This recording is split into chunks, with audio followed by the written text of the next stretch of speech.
Good morning students. तो छेल्ला lecture में आपणे आर्की बेक्टेरिया विषे बात करी लीधी, बराबर। मोनेरा सृष्टिनी चर्चा करता था आपणे। तो हवे आज आगळ जईए। आज आपणे यू बेक्टेरिया विषे बात करवानी छे। विविध प्रकारना बेक्टेरियाओ विषे आपणे त्यां चर्चा करशुं। यू बेक्टेरियामां कोनो कोनो समावेश थाय छे। तो बात करिए यू बेक्टेरिया विषे। यू बेक्टेरिया तो जे यू बेक्टेरिया है एने घणी वखत सत्य बेक्टेरिया अथवा साचा बेक्टेरिया पण कहेवामां आवे छे। सत्य बेक्टेरिया अथवा साचा बेक्टेरिया। बीजू के आ बेक्टेरियानी लाक्षणिकतामां एवुं आवे कि एमनी फरते सखत कोष दीवाल आवेली होय। बेक्टेरियानी फरते शुं होय? सखत कोष दीवाल आवेली होय। सखत कोष दीवाल आवेली होय छे। बीजू के जो बेक्टेरिया चलित होय, एक स्थानेथी बीजा स्थाने जई शकता होय तो ए कसा धरावे, पण चलित न होय तो कशा न धरावे। एटले कसा जे छे शुं छे पहेला आपणे जोई लईए। એટલે આપણે આવો પોઈન્ટ લખીએ, કસાની હાજરીના આધારે। જો હવે ચલિત અને અચલિત બેક્ટેરિયા આવા બે પ્રકાર પડશે। એટલે સૌથી પહેલા અહીંયા આપણે લખીએ ચલિત બેક્ટેરિયા અને અહીંયા લખશું अचलित बेक्टेरिया। कसा शू है तो कि कसा जे छे चाबुक जेवी रचना है, लांबी रचना है कसा। चलित बेक्टेरिया हशे तो ये शू करशे? कसानी हाजरी धरावशे। कसानी हाजरी होय एटले के कसा हाजर होय। कसा जे छे जे मुजब आपणे बात करी कि कसा एक चाबुक जेवी रचना है। कसा शू छे? चाबुक जेवी रचना है। एटले कि कोईपण बेक्टेरियल कोष है, फॉर एक्जाम्पल कि आवी रीते कोई एक बेक्टेरियानो कोष है तो एनी अंदरथी आवी कसा सर्जाय। जो कसा हाजर होय तो एने कहेवाय चलित बेक्टेरिया अथवा तो कहेवाय कसाधारी बेक्टेरिया। एटले आ बनी गयो छे बेक्टेरियानो कोष अथवा बेक्टेरिया अने आ बनी गई है कसा। तो आवा बेक्टेरिया ने कसाधारी बेक्टेरिया कहे छे। शुं कहेवाय ने? कसाधारी बेक्टेरिया। जे बेक्टेरिया में कसानी हाजरी है तो कसाना कारणे ए एक स्थानेथी बीजा स्थाने जई शकशे। ए आपणे लखी नाखीए, बराबर। एक स्थानेथी बीजा स्थाने जई शके। एक स्थानेथी बीजा स्थाने जई शके एटले के चलित होय। नंबर 2 अचलित में। तो अचलित बेक्टेरिया में शुं होय? कसानी गैरहाजरी होय छे। एटले एमां तमने बेक्टेरियानो कोष जे छे कसा विहीन जोवा मळशे। एटले आ बेक्टेरियानो कोष एमां कोई कसा नथी। अहींया केम आपणे ब्लू कलरनी अमी तातरा जेवी चाबुक जेवी बतावी दी ए नथी। एटले अहींया शुं छे? मात्र आ बेक्टेरियानो कोष ज तमने जोवा मळशे।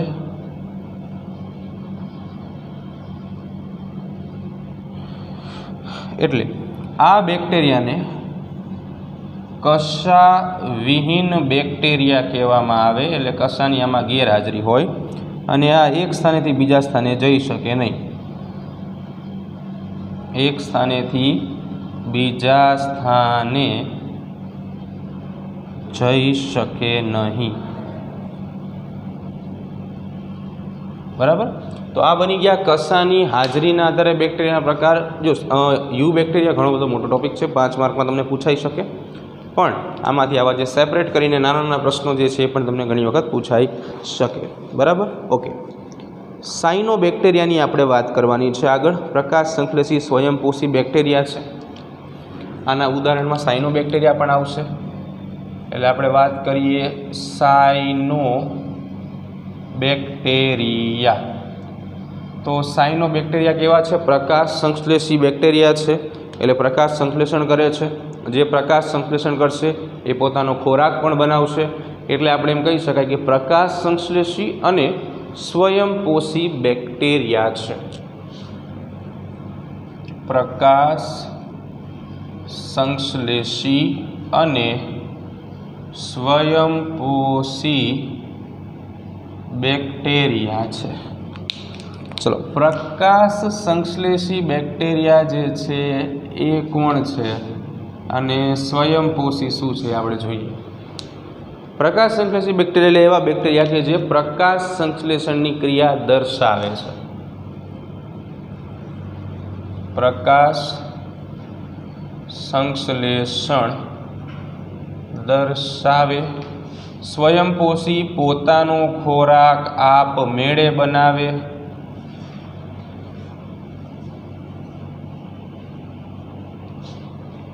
બરાબર। તો આનું કારણ શું છે કે શા માટે આ પ્રકાશ સંશ્લેષી છે સાયનો બેક્ટેરિયા?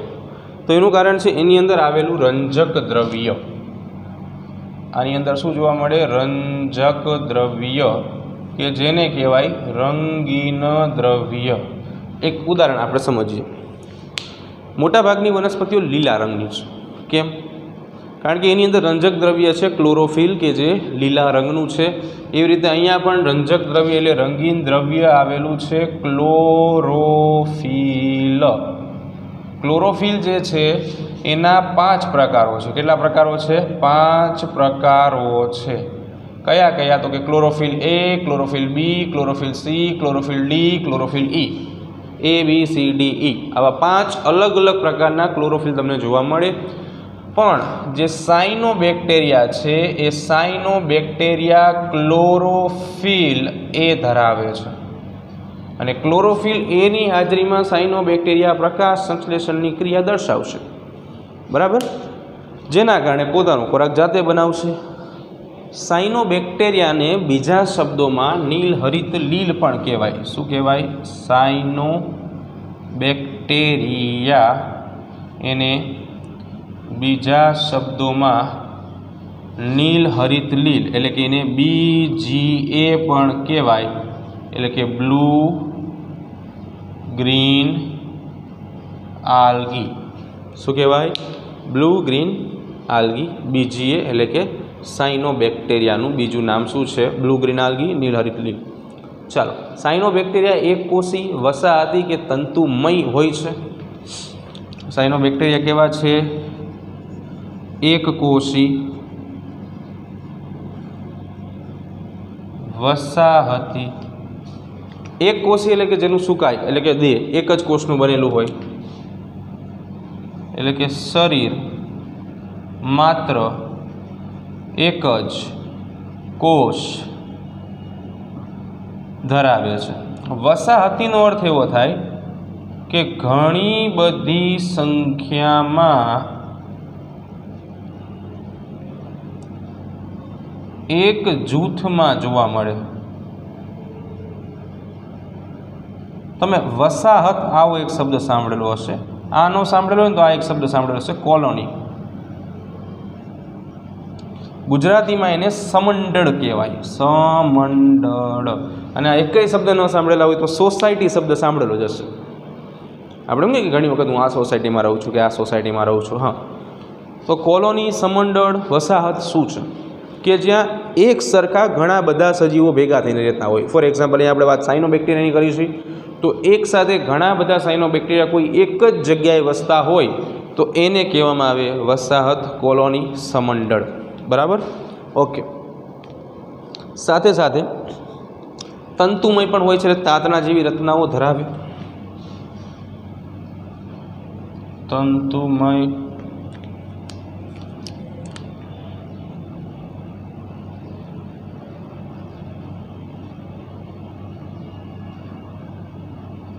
બીજું કે મીઠા પાણી કે ખારા પાણી બેમાંથી કોઈ પણ એકમાં જોવા મળે। ઇન શોર્ટમાં જલજ વસવાટ ધરાવે, જલજ છે। એટલે કે પાણીમાં વસે, પાણીમાં વસે. કયા કયા પાણી? તો કે કાં તો મીઠા પાણીમાં જોવા મળશે, કાં તો ખારા પાણીમાં જોવા મળશે. મીઠું પાણી જે છે તળાવો, ડેમ, નદીઓ, સરોવરો આ બધા મીઠું પાણી ધરાવે. દરિયાઓ, ખાડીઓ આ બધા ખારું પાણી ધરાવે. બરાબર, એટલે બે પ્રકારના પાણી, મીઠું પાણી અને ખારું પાણી બેમાં જોવા મળશે. બરાબર. ઘણી વખત સ્થળ જ પણ હોય છે, એટલે કે જમીન ઉપર પણ વસતા હોય છે. ઘણી વખત સ્થળ જ, એમ સ્થળ જ એટલે જમીન પર વસતા હોય એમ.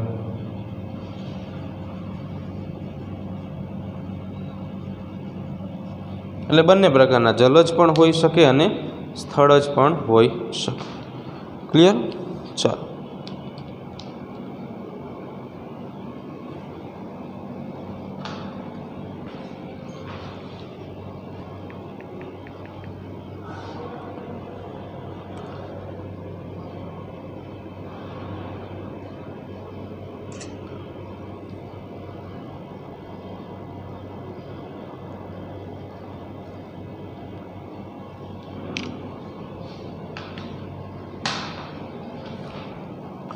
આગળ વાત કરીએ.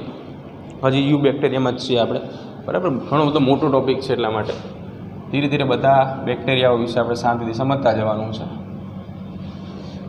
તો હવે વસાહતી બેક્ટેરિયા હોય એની ફરતેની બાજુ એક આવરણ આવેલું હોય કે જેને જિલેટીનનું આવરણ કહેવામાં આવે.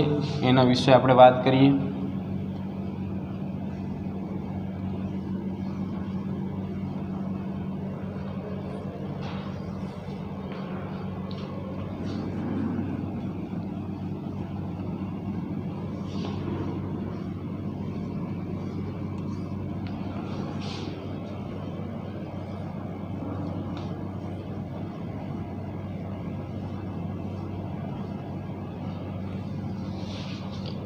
ચલો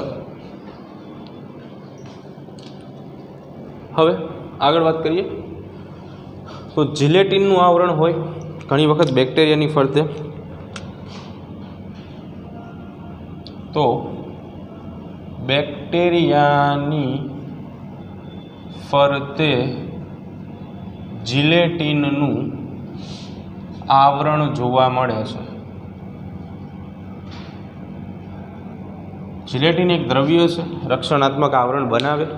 ફોર એક્ઝામ્પલ કે આ કોઈ બેક્ટેરિયા છે, બેક્ટેરિયાનો કોષ છે, તો એ બેક્ટેરિયાના કોષની ફરતેની બાજુએ આવી રીતે બ્લુ કલરનું કદાચ કોઈ જિલેટીનનું આવરણ જોવા મળે. તો આ જે છે એ છે બેક્ટેરિયલ કોષ અને આ જે છે એ જિલેટીનનું આવરણ. બરાબર. યુ બેક્ટેરિયા ઘણી વખત જે પ્રદૂષિત પાણીનો જથ્થો છે, એટલે કે જે પાણી પ્રદૂષિત થઈ ગયું છે, ડોહળું પાણી, એની અંદર પણ જોવા મળે છે. બરાબર.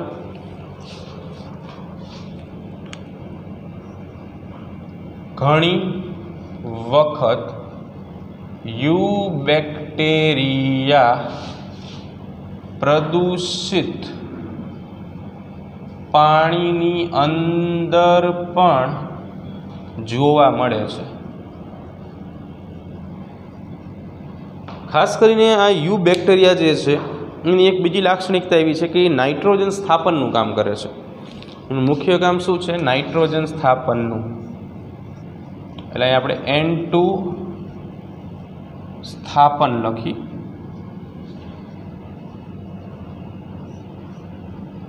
એટલે આને વંચાય આવી રીતે નાઇટ્રોજન સ્થાપન. હવે નાઇટ્રોજન સ્થાપન શું છે? તો તમે આગલા ધોરણની અંદર કદાચ વિજ્ઞાનમાં ભણેલા હોય કે જે પૃથ્વીનું વાતાવરણ છે ને એની અંદર 78%, 78% માત્ર નાઇટ્રોજન છે. બરાબર. તો એ સાચું છે. વાતાવરણની અંદર જ્યારે પણ આપણે વાત કરીએ તો વાતાવરણમાં 78% નાઇટ્રોજન છે, પણ આ નાઇટ્રોજન જે છે એ N2 સ્વરૂપે છે. કયા સ્વરૂપે છે? N2 સ્વરૂપે. तो N2 स्वरूपનો જે નાઇટ્રોજન છે એ N2 સ્વરૂપનો નાઇટ્રોજન વનસ્પતિ સીધા સ્વીકારી શકતી નથી, એટલે આ નાઇટ્રોજન વનસ્પતિઓ સીધો ઉપયોગમાં લઈ શકતી નથી. વનસ્પતિઓ દ્વારા સીધો ઉપયોગમાં આવતો નથી. વનસ્પતિને નાઇટ્રોજનની જરૂર પડે છે, બહુ ઉપયોગી છે. એટલા માટે વનસ્પતિ શું કરે છે કે જે N2 સ્વરૂપનો નાઇટ્રોજન છે એને NH4 plus NO2 minus NO3 માઇનસમાં convert કરે. અહીંયા અહીંયા અને અહીંયા NH4 પ્લસ એટલે ammonium ion, ammonium ion. NO2 minus એટલે નાઇટ્રાઇટ આયન, NO3 માઇનસ એટલે નાઇટ્રેટ આયન. તો આવા ત્રણ અલગ અલગ સ્વરૂપે વનસ્પતિ નાઇટ્રોજનનું રૂપાંતરણ કરે છે, એને કહેવામાં આવે નાઇટ્રોજન સ્થાપન. એટલે નાઇટ્રોજનને રૂપાંતરિત કરીને N2 સ્વરૂપના નાઇટ્રોજનનું રૂપાંતરણ કરીને આને રૂપાંતરણ કર્યું કહેવાય, ફેરફાર કર્યો કહેવાય. રૂપાંતરણ કરીને સ્વીકારવાની ક્રિયાને નાઇટ્રોજન સ્થાપન કહેવામાં આવે છે. N2 સ્વરૂપના નાઇટ્રોજનનું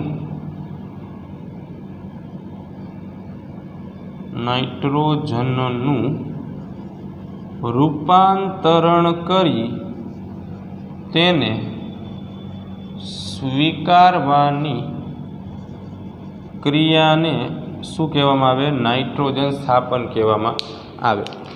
તો યુ બેક્ટેરિયા નાઇટ્રોજન સ્થાપનની ક્રિયા પણ કરે છે. તમને એક આકૃતિ પણ આપેલી છે, બરાબર? એ આકૃતિ આપણે સમજીએ કે યુ બેક્ટેરિયા જે છે એ તમને આ રીતે આપેલા છે.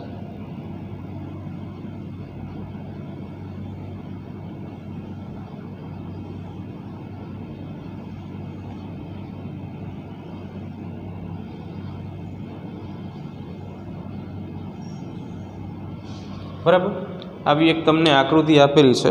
એ તમને ખરેખર નોસ્ટોકની આકૃતિ આપી છે. નોસ્ટોક એક લીલ છે. અહીંયા જે મુજબ વાત કરી બેક્ટેરિયાની ફરતે જેલેટિનનું આવરણ જોવા મળે, અહીંયા મ્યુસિલેજ એટલે કે શ્લેષ્મનું આવરણ જોવા મળશે. એટલે આપણે પહેલાં એ આવરણ દોરી નાખી, મ્યુસિલેજનું આવરણ.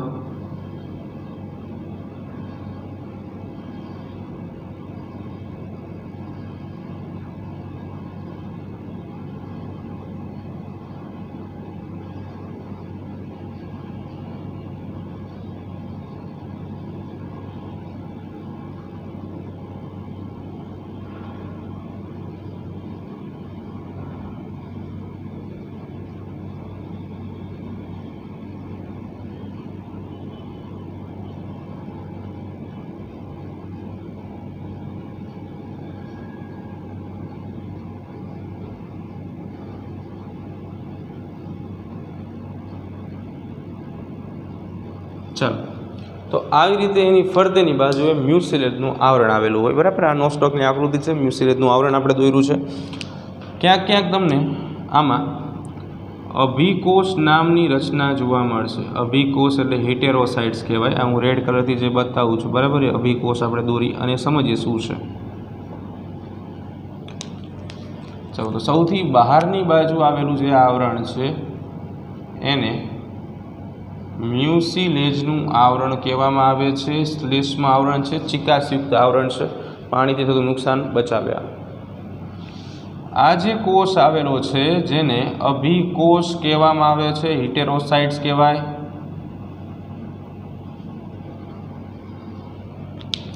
આ અભિકોષ જે છે, આ અભિકોષ એ મહત્વપૂર્ણ કામગીરી દર્શાવે છે, બરાબર?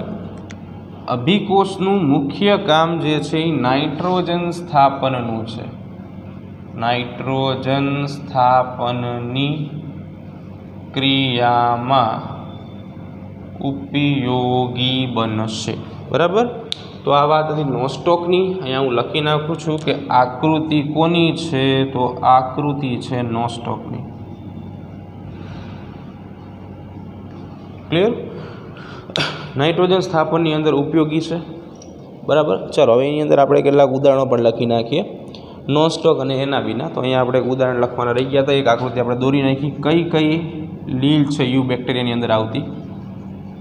નો સ્ટોક અને એના બીના. શેના માટે કામ કરે છે? નાઇટ્રોજન સ્થાપનની ક્રિયા માટે. ચાલો હવે કેટલાક જે છે, ઓકે ગેપ આપણી પાસે જગ્યા ઓછી છે, બીજા પેજમાં લખી નાખશું. ચાલો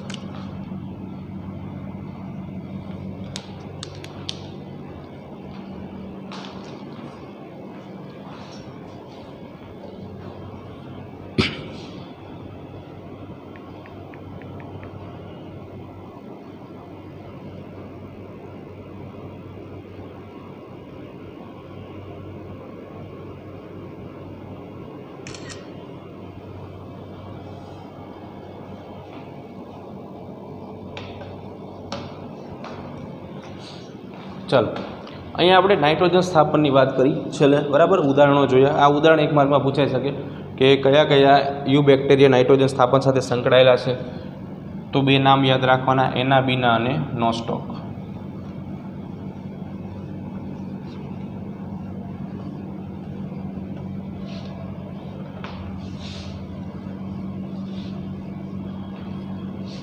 ચાલો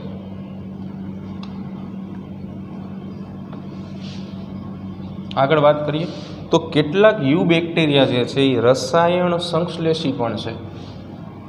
હવે એની વાત કરી કે આ રસાયણ સંશ્લેષી યુ બેક્ટેરિયા કેવી રીતે કામ કરે છે અથવા તો શું કરે છે, બરાબર, એની આપણે વાત કરીએ.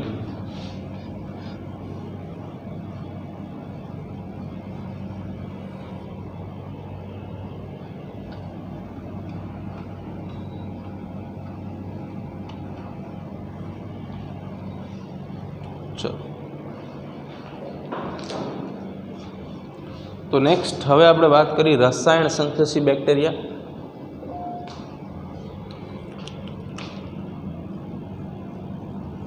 રસાયણ સંશ્લેષી બેક્ટેરિયા. પ્રકાશ સંશ્લેષી બેક્ટેરિયા વિશે સાંભળેલું, રસાયણ સંશ્લેષી વિશે હવે જોઈએ. કોઈ ચોક્કસ રસાયણનું સર્જન કરે અને એમાંથી ઉર્જા મેળવે અથવા એમાંથી પોષણ મેળવે એને રસાયણ સંશ્લેષી બેક્ટેરિયા કહેવામાં આવે. તો ચોક્કસ રસાયણનું સર્જન કરી તેનું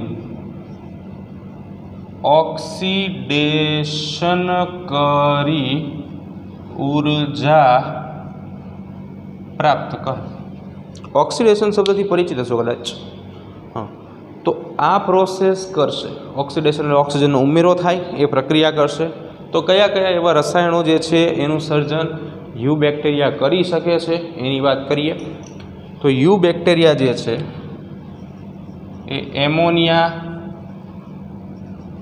નાઇટ્રાઇટ અને નાઇટ્રેટ જેવા ઘટકો, જનરલી એમોનિયા NH3, પણ જો તમને એમોનિયમ આયન કે શું તમને કે એમોનિયમ આયન જ્યારે કે તો તમારે લખવું પડે NH4+. બાકી નાઇટ્રેટનું હમણાં સૂત્ર લખાયું હતું NO2-, નાઇટ્રેટનું પણ લખાયું હતું NO3-, બરાબર. તો આવા જે રસાયણો છે આ બધાનું ઓક્સિડેશન કરે છે અને એમાંથી ઉર્જા પ્રાપ્ત કરે છે. આ બધાનું શું કરશે? ઓક્સિડેશન કરશે. ઓક્સિડેશન થવાથી એ બધામાંથી ઉર્જા મળે. ખાસ આ પોઈન્ટ યાદ રાખવાનો છે. બાયોલોજીમાં ઉર્જા જે છે આપણે એટીપી સ્વરૂપે જ કાઉન્ટ કરીશું. એટલે એટીપીનું પૂરું નામ યાદ રાખવાનું છે. એટીપીનું પૂરું નામ થશે એડિનોસાઇન ટ્રાઇફોસ્ફેટ. ફરીવાર બોલું છું, એટીપી એટલે એડિનોસાઇન ટ્રાઇફોસ્ફેટ, બરાબર. સાથે સાથે નાઇટ્રોજન, ફોસ્ફરસ, લો અને સલ્ફર એનું પુનઃચક્રણ કરે. નાઇટ્રોજન, લોહ એટલે ફેરસ, ફોસ્ફરસ એટલે કે પી, સલ્ફર એટલે એસ. આવા બધા તત્વોનું પુનઃચક્રણ કરે. પુનઃચક્રણનો અર્થ એવો થાય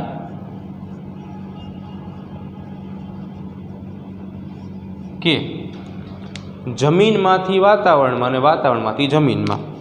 આવા ઘટકો જે છે, ફોર એક્ઝામ્પલ, કદાચ વાતાવરણમાં હોય તો ત્યાંથી જમીનમાં લાવવામાં આવે અને જમીનમાંથી પાછા વાતાવરણમાં લાવવામાં આવે, તો આને કહેવામાં આવે પુનઃચક્રણ. સાયક્લિક પ્રોસેસ જે છે, ચક્રીય પ્રક્રિયા, જેના કારણે જમીનમાં અને વાતાવરણમાં બેમાંથી ક્યાંય પણ કોઈ ઘટકની અછત ઊભી ન થાય. બરાબર, એવું કામ કરે છે. ચાલો આગળ વાત કરીએ. ખાસ કરીને હવે વિષમપોષી કે પરપોષી બેક્ટેરિયાની વાત કરીએ આપણે. અહીંયા સુધી સ્વયંપોષીની વાત કરી. હવે આગળ વિષમપોષી અથવા તો પરપોષી બેક્ટેરિયા એટલે યુ બેક્ટેરિયા વિષમપોષી અથવા તો પરપોષી તરીકે કેવી રીતે કામ કરે છે એની આપણે વાત કરીએ. તો જનરલી આપણે સમજીએ તો વિષમપોષીનો અર્થ આપણે જાણીએ મુજબ કે પોતે ખોરાક ન બનાવે, ખોરાક મેળવવા માટે અન્ય સજીવ પર આધાર રાખશે. બરાબર.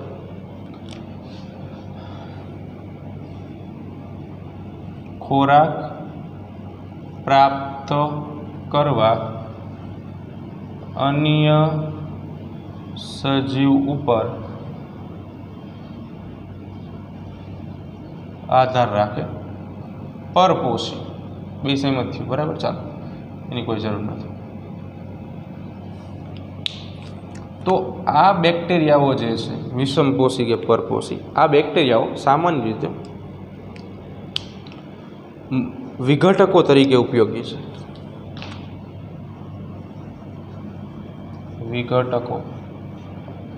વિઘટકો જે છે એ ખાસ પ્રકારની ક્રિયાવિધિ દર્શાવે જેને વિઘટન કહેવાય.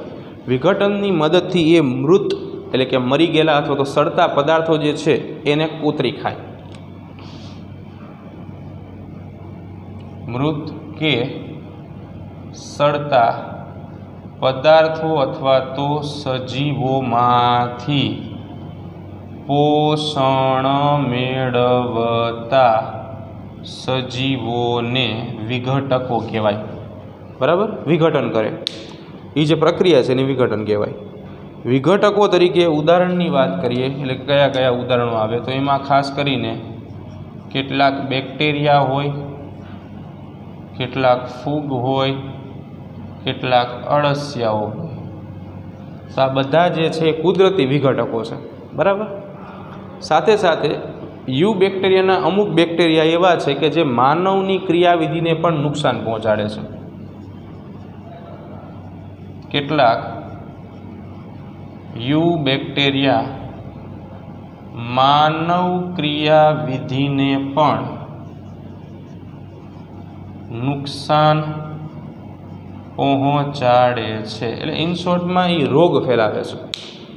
શું કરે છે? નુકસાન પહોંચાડે છે. અહીંયા ક્રિયાવિધિને નુકસાન પહોંચાડે છે એનો અર્થ શું થશે? રોગ ફેલાવે. તો જે સજીવો રોગ ફેલાવે એને રોગકારકો કહેવાય.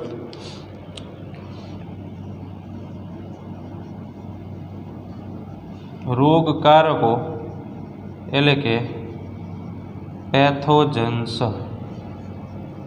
એટલે કે રોગો ફેલાવતા સૂક્ષ્મ સજીવોને શું કહેશું આપણે? રોગકારક કહેશું. બરાબર.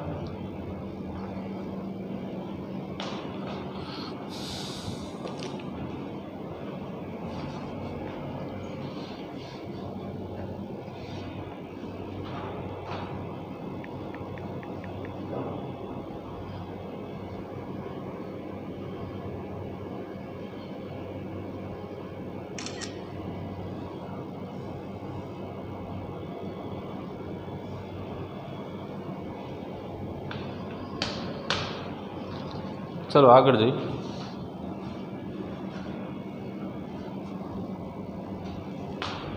તો હવે આગળ બીજી વાત કરીએ આપણે કે હવે થોડાક ફાયદાકારક એમ યુ બેક્ટેરિયા આપણે જનરલી જોયું કે મનુષ્યને નુકસાન તો પહોંચાડે જ છે, તો હવે એના ફાયદાઓ જોઈએ આપણે, બરાબર, કે કયા કયા ફાયદાઓ જે છે યુ બેક્ટેરિયાના છે. તો કેટલીક માનવની ક્રિયાવિધિમાં ફાયદાકારક પણ છે, જેમ કે દૂધમાંથી દહીં બનાવવા માટે બેક્ટેરિયા જ વપરાય છે. આ ઉપરાંત કેટલીક એન્ટીબાયોટિક્સ એટલે કે દવાઓ બનાવવા માટે પણ બેક્ટેરિયા જે છે એ વપરાશે. તો ફાયદાકારક મુદ્દાઓ જે છે બેક્ટેરિયાના એ પણ જોઈ લઈએ આપણે.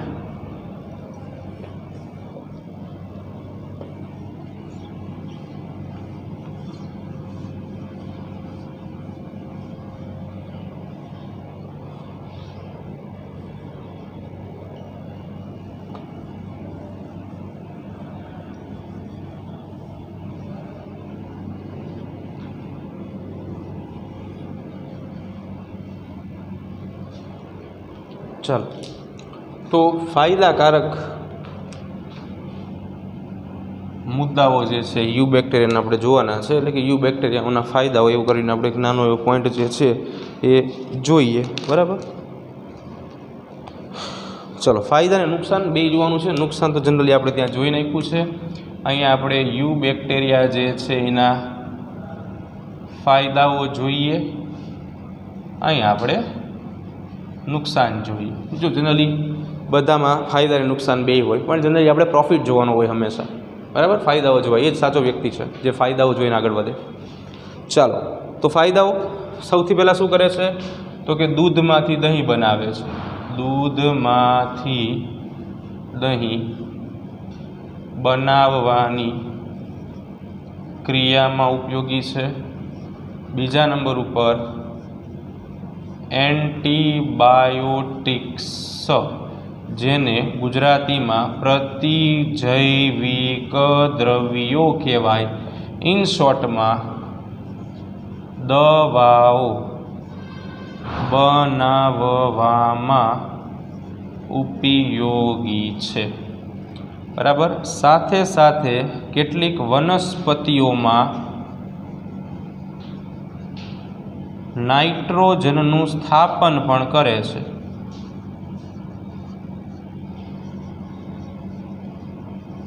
તો આટલા બધા ફાયદાઓ જે છે એ સામાન્ય રીતે યુ બેક્ટેરિયાના છે, બરાબર. ચાલો, હવે નુકસાનની પણ વાત કરીએ આપણે. ચાલો, તો સૌથી પહેલાં પ્રાણીઓ અથવા તો પશુઓ, વનસ્પતિઓ અને મનુષ્યમાં રોગો ફેલાવે છે. શું કરે છે? રોગો ફેલાવે. તો હવે કયા કયા રોગો જે છે એ ફેલાવે છે એની આપણે વાત કરીએ. તો સૌથી પહેલાં મનુષ્યથી જ વાત કરીએ તો માનવમાં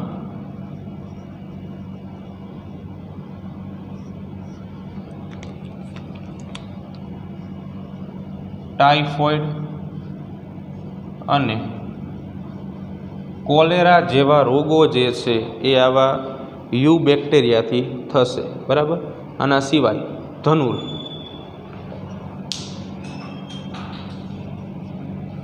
બીજું કે વનસ્પતિઓમાં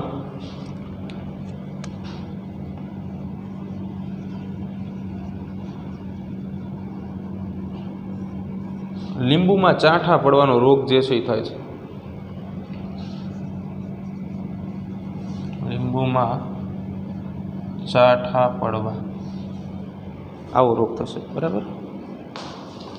તો વનસ્પતિ અને માનવ બધામાં અને પ્રાણીઓમાં રોગો ફેલાવાનું કામ જે છે એ પણ યુ બેક્ટેરિયા કરે છે. એટલે આ સાઈડ ફાયદાઓ છે, આ સાઈડ નુકસાન છે, બરાબર. બંને આપણે જોયા. આગળ હવે આપણે વાત કરીએ, સાથે સાથે કેટલાક પાકમાં પણ નુકસાન પ્રેરે છે. પાકમાં, ઇન શોર્ટમાં ખેતરની અંદર, બરાબર. ચાલો, હવે વાત કરીએ પ્રજનન, કેવી રીતે પ્રજનન કરે છે, બરાબર. ચાલો, તો પ્રજનનના બે પ્રકારો, એટલે અહીંયા આપણે નાનો એવો પોઈન્ટ લખીએ એકાદો કે યુ બેક્ટેરિયામાં પ્રજનન. ચાલો, પ્રજનનથી આપણે વાકેફ છીએ કે પુખ્ત અવસ્થાએ સજીવ પોતાના જેવા નવા સજીવના નિર્માણમાં જે પ્રક્રિયાનો ઉપયોગ કરે છે એને આપણે શું કહીશું? પ્રજનન કહીશું. પણ અહીંયા આપણે પ્રજનન યુ બેક્ટેરિયામાં જોવાનું છે. જનરલી કોઈ પણ બેક્ટેરિયા છે તો એની અંદર પ્રજનન જે છે એમાં અલિંગી પ્રજનનની વાત કરીએ. પ્રજનનની બે પદ્ધતિઓ આપણે સમજાવી હતી એ વખતે. તો એમાં મોટા ભાગે પહેલાં આપણે વાત કરીએ અલિંગી પ્રજનનની. તો બેક્ટેરિયાની અંદર અલિંગી પ્રજનન ભાજન નામની પ્રક્રિયાથી થાય છે. શેના થાય? ભાજન, ફિઝિયન કહેવાય આને. ભાજનની પ્રક્રિયા કેવી છે એની વાત કરીએ. તો સૌથી પહેલાં ધારી લ્યો કે આ કોઈ બેક્ટેરિયલ કોષ છે. એ બેક્ટેરિયલ કોષ અહીંયાથી ભાજન થવાની શરૂઆત કરે એટલે એમાંથી આવી રીતે બે બેક્ટેરિયલ કોષ બને. સામાન્ય રીતે આપણે એવું વિચારીએ કે આ બેક્ટેરિયાના કોષની અંદર આવું જનીન દ્રવ્ય આવેલું છે, ડીએનએ તમે નામ સાંભળેલું છે આગળના ધોરણમાં. તો વિભાજન પામતી વખતે બંને કોષોમાં બે ડીએનએ જે છે એ બની જશે.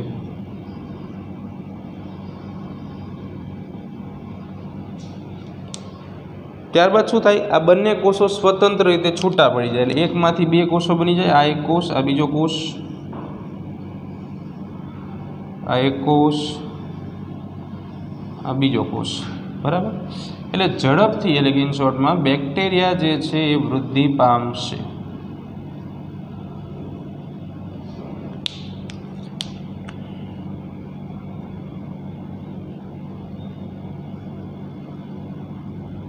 તો આ પદ્ધતિને ભાજન કહેવામાં આવે છે કે જેના દ્વારા બેક્ટેરિયા જે છે એકમાંથી બે થાય. પણ ખાસ એક અગત્યની વાત કે ભાજન જે છે એ અલિંગી પ્રજનનની પ્રક્રિયા છે. પ્રતિકૂળ પરિસ્થિતિમાં લિંગી પ્રજનન પણ બેક્ટેરિયા કરે છે, પણ બહુ ઓછું આપ્યું છે, કોઈ આકૃતિ નથી, માત્ર એક નામ જ યાદ રાખવાનું છે, લિંગી પ્રજનન. બેક્ટેરિયામાં લિંગી પ્રજનન પ્રતિકૂળ એટલે કે જે ફેવરેબલ કન્ડિશન છે, સારી એવી પરિસ્થિતિ છે એમાં જ થશે અને એમાં પ્રાથમિક ડીએનએની આપલેથી લિંગી પ્રજનન થશે.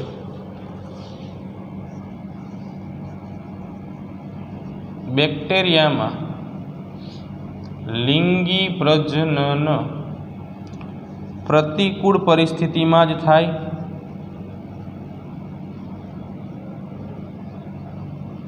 અને આ લિંગી પ્રજનન પ્રાથમિક ડીએનએની આપલેથી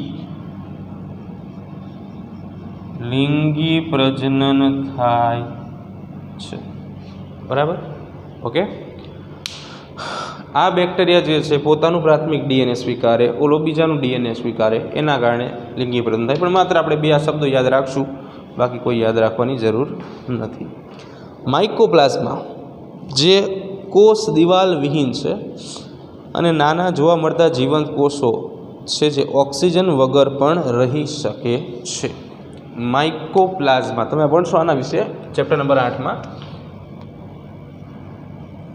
માઇકોપ્લાઝમા તો કોષ દિવાલ વગરના છે, નાના એટલે કે અતિશય સૂક્ષ્મ છે. બરાબર? પોતે જીવાણુ છે એટલે બેક્ટેરિયા છે. માઇકોપ્લાઝમા શું છે તો કે માઇકોપ્લાઝમા એક બેક્ટેરિયા છે કે જેને આપણે બીજા શબ્દોમાં શું કહીએ? જીવાણુ છે. અતિશય નાના કોષ દિવાલ વિહીન એટલે કે કોષ દિવાલ વગરના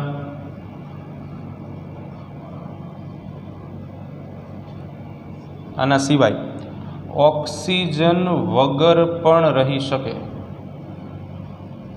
એટલે કે શ્વાસ લીધા વગર એમ. સાથે સાથે કેટલીક વનસ્પતિઓ અને કેટલાક પ્રાણીઓ આ બેમાં રોગકારક તરીકે કામ કરે છે। રોગકારક પેથોજન કહેવાય, જે સજીવ રોગ ફેલાવે ને એને રોગકારક કહેવાય, પેથોજન્સ।